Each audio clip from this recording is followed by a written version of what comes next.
Hey guys, my name's Death. I got Infidel right here. This is Jackals Den number 7.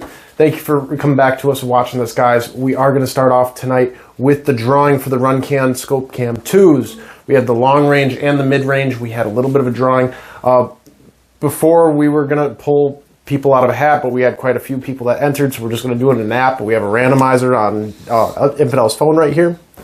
Infidel, would you like to do the first drawing? Yeah. Okay. So first one, call sign Indigo 214.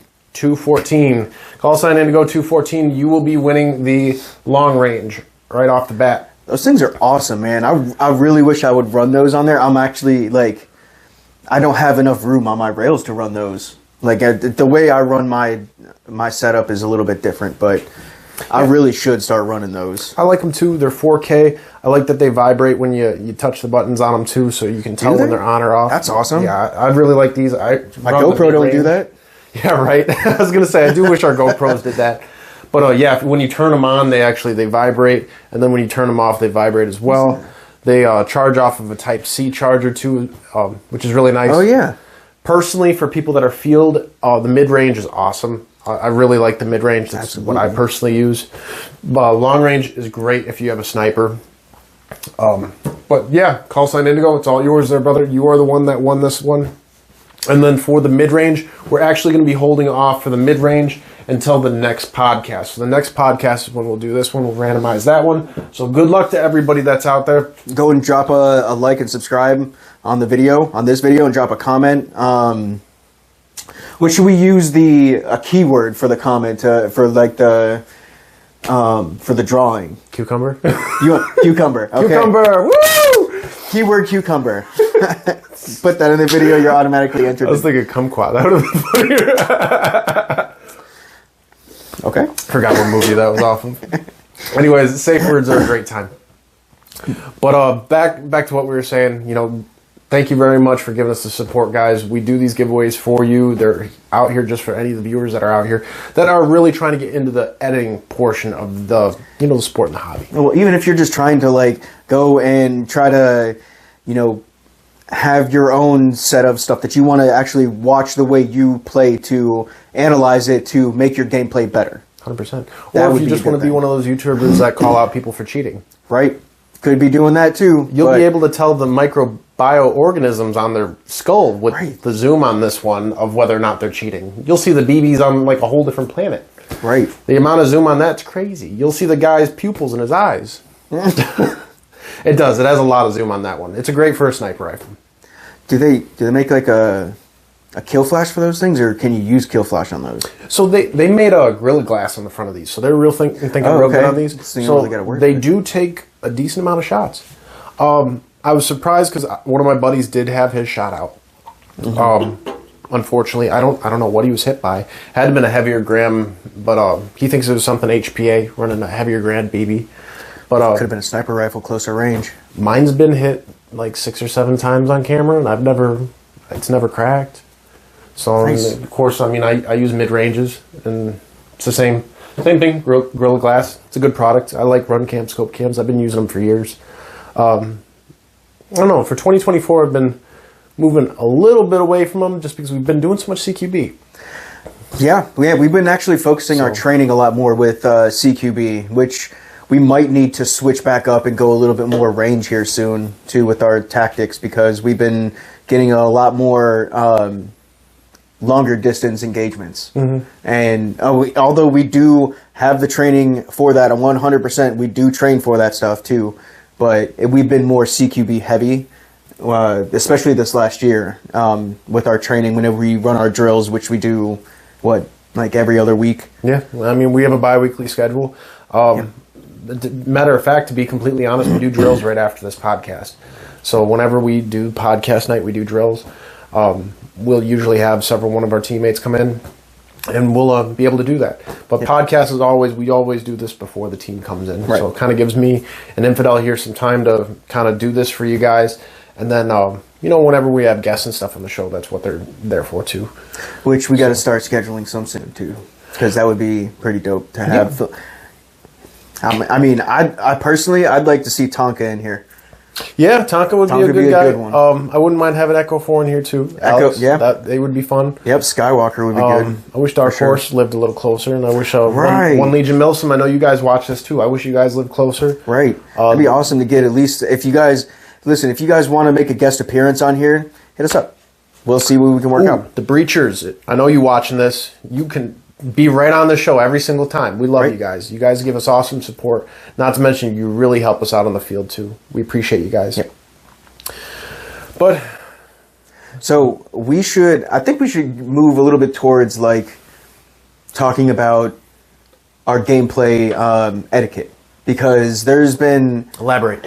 So I'd say the last 2 years I've noticed a good improvement on etiquette on the field, and that's mostly in MILSIMs because I haven't really been out to like local fields like Black Tiger, DV8, or CIA, any of that. Team wise or in general? Just in general, like because when you do walk-on games and stuff like that, usually you can expect the etiquette to be a little bit, on the lower end, because it's mainly a lot of rec ballers and a lot of kids who have never played the sport before, so we're just trying to get into it. So I think that we should probably at least go over some of the etiquette for some of our viewers who are looking to maybe get into the sport and who maybe want to get into MILSIM, because there's a lot of people out there that will just go and, like I said, on rec ball days, where you go out there like every weekend or something like that. He means walk-on. So any type of walk-on field, in your local field, stuff like that. Sorry, I'm using paintball terms. I don't know why the hell I'm doing that. Old paintballer. But for your walk-on fields, everything like that, I do tend to see more cheating. All right, and I think it's more because of the younger crowd, and the more inexperienced players, which I don't know. It's a little bit of people, I think, that are trying to stay out on the field longer. Maybe some frustration of dying quicker, right? Especially, unfortunately, in Florida, where there's a lot more MILSIM players. I mean, you go to any walk-on field, you're guaranteed to run into MILSIM players. Oh, absolutely. There's a huge community for MILSIM players here. I mean, we really dumb things down a lot when we play at walk-on fields, and we're asked to too. And sometimes we're just like, hey, we got to go hard in this match because it's training for us too. But at the same time, we're out there to make sure everybody has fun, because we don't want people to rage quit either. And that's part of etiquette. I mean, as a MILSIM player, you shouldn't always go hard. Always go hard. Right. But then again, our hard is, or us going even medium for the most part on walk-on fields, is them like going balls to the wall. You know what I mean? Yeah. Like I'm not trying to say that with a puffy chest or anything like that at all. Like I'm not trying to do that with any kind of like. Well, the issue is we train big-headedness and we're experienced. Most of our guys are hard, ex-military, police force, current military, current police force, active duty. Right. Our team really does train pretty hard in real life, in real scenarios, with real steel. With us going on to an airsoft field to play with toy guns, I mean, it's natural. It's natural, and it's not something we try to do, and we want to make sure people have fun with us too. So So that's even like what we do. Good etiquette. One thing that I personally like to do is go and find the younger people on the walk-on games. Find the ones who are like first timers, second timers, third timers even. They're just out there on a birthday party type of thing with their buddies, you know what I mean? Try to find those people. Hand them a grenade and be like, dude, here, throw that. Throw it that way. Here, pull the pin, throw the grenade. Do it. Make sure you throw it. Man, their eyes just go, oh, you giving me a grenade? And I know it's so fun just to watch that. For the MILSIM players that are watching this, I mean, you think, a pea grenade, a tagging grenade, it's just a grenade, right? Some of these kids, they've only seen that stuff in videos, all right? They're thinking, this is a grenade that explodes and actually explodes. I mean, pieces go everywhere. And you got to remember, when you were a kid, your first grenade was cool as hell. You were just like, this is a firework, I'm going to use it against somebody else. Crazy. My first M80 thrown it at somebody. Stupid to do, but still. Oh, even the AG taggins, like my first one of that, I was just like, oh my god, the amount of sound that comes from that. I was just like mind blown. Now, give or take, it was in a stairwell in a nuclear power facility in GTI, so it just echoed. I mean, this boom was just boom, boom, boom, boom, boom, boom. That's pretty much what happened. Like a depth charge. How I lost part of my hearing in my left ear was at GTI. Yeah. It was a bunch of grenades. Green started tossing them down the hallways because I was leading a squad of some randos that I just happened to push up with. And we finally got inside, and all of a sudden they just started tossing grenades down the hallway. And I didn't open my mouth while those grenades were going off, and I just caught too many really close, and that sucks. Big tip for the people that are watching that don't know that: open up your mouth and keep your mouth pretty much open throughout the entire time that you're in a skirmish where you know there's grenades. The reason why is it distributes the pressure in your head so you don't blow out an eardrum. You know, this is something I wish that they would tell everybody.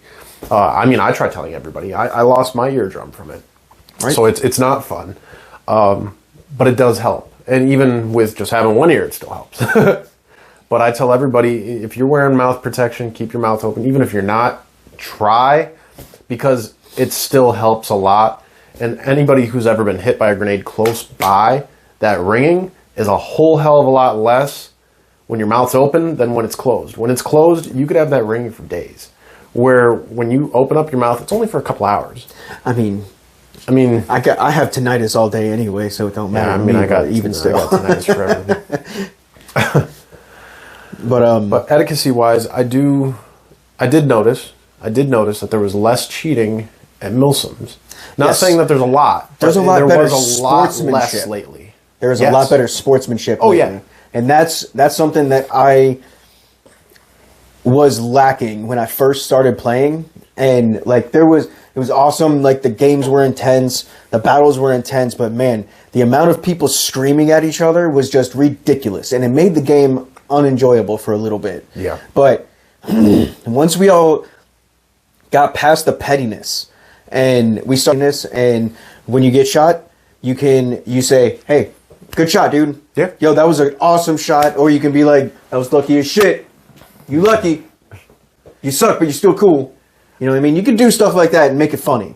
Make it fun. Make it enjoyable. And when you're just screaming at each other, "You're hit, I tagged you, you're it." Like, I've thanked people. That's so annoying to hear. Thanks, man. Great. Thanks. Good shot. You know, and you don't have to mean it, but try. I guess. Right. It's the best way. You know, it keeps the community happy. And, you know, you could have been shot by a kid. That kid's probably thinking, "I finally got a kill." Right. He could have been at an event or that walk-on day or anything, and you might have been his first kill. Just accept it. Just accept it. Shit happens. You fucking respond, come back in.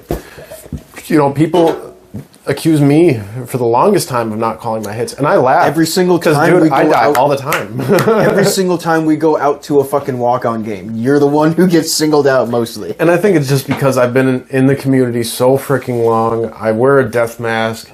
There's the whole animosity of being on the field. I get that too. But to be completely honest, I die all the time. I die all the time. Right. Like, it's on my footage. And all my footage, you see me die. So, like, I don't know what these people are talking about. I have refs that literally follow me throughout every game that I'm ever in. Yeah, me too.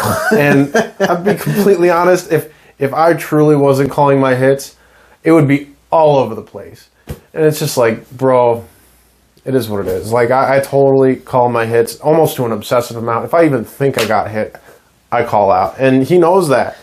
I'll be like, I don't know where the fuck I just got hit from, but I got to call out. Anyway. So it'll suck because we'll be like, there's no way. There's no way I got hit. And I'll still call it, and they'll be like, what the fuck? And I'll be like, I got hit by something, so like it could have been a sniper in a hole somewhere or a lucky shot. But nowadays, it's not worth getting caught on camera. Exactly. Because you have people that run these. And when it comes to these or any type of camera, you don't know if you're on it. And we have sponsors. We can't make a bad name for ourselves. Exactly. So it makes sense to always call your hit. Doesn't matter who you are. Whether you're a pro player, a semi-pro player, or just out there to have fun, just call your hit. You know, you might have the best run of your life when you come back in the game. You don't know. Right. But another thing, one thing I have been noticing a lot more lately, is even at MILSIMs, is shadow walking. Correct. I've been noticing that a lot. You dudes think you slick. Yeah. Think you're being slick.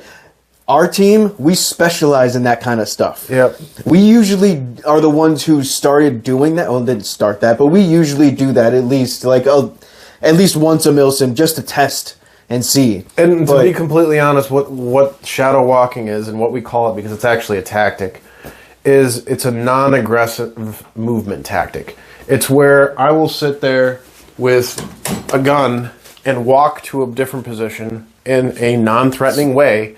And enemy lines, people's minds just turn off. They're just like, oh, they must be hit. Oh, what's that guy doing? He's walking over there. Crazy. I'm going to keep engaging over here.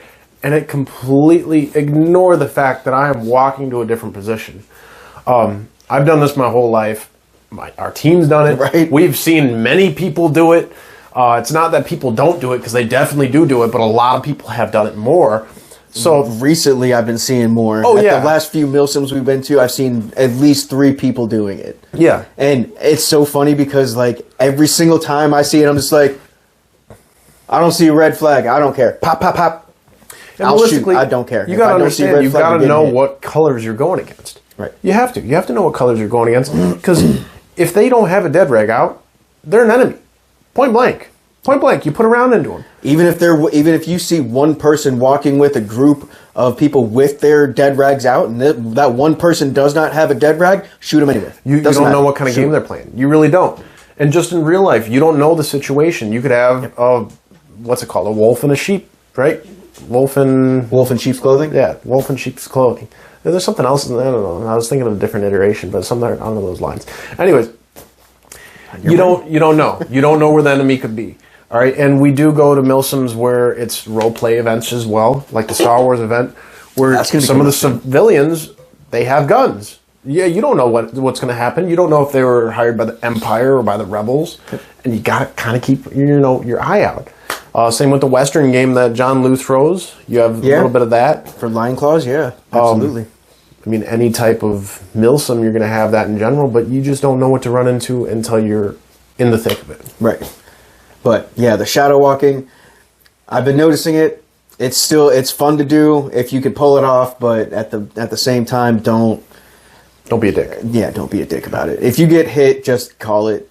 Doesn't matter. Just call it. You gambled and you lost. Right. You know? I feel like people haven't been shooting as hot lately. Yeah, well, I mean... Like, I know things are regulated, and I have my opinions on how well regulated people really are, because... To be honest, most MILSIMs, I don't think the refs even know how to use their chronos. I think people just stopped caring about hurting people, which is good, but like at the same time, too many people kept getting caught. I think less people know how to work on their guns. I think the big majority of the people that are playing now, when their guns break, and call me out if I'm wrong on this, but I see a lot more guns on hop-up, a lot more people selling brand new guns, because when they get worn out, they just sell it. They just sell it. Because we pick up good guns all the time, and then we turn them into these custom masterpieces, and we buy them off pennies off the dollar because they have like a bad spring, or they have like a trigger spring out, or God forbid, like a fuse goes out. It's something stupid. But yeah, I mean, stuff like that. And I think a big part of it is a lot of people are using